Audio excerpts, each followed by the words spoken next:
જિંદગી કે કોઈ મારાથી ઋણ કરે ચૂકવાય રે મારી ચામુંડ માડી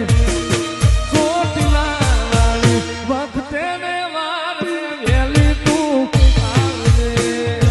જય ચામુંડ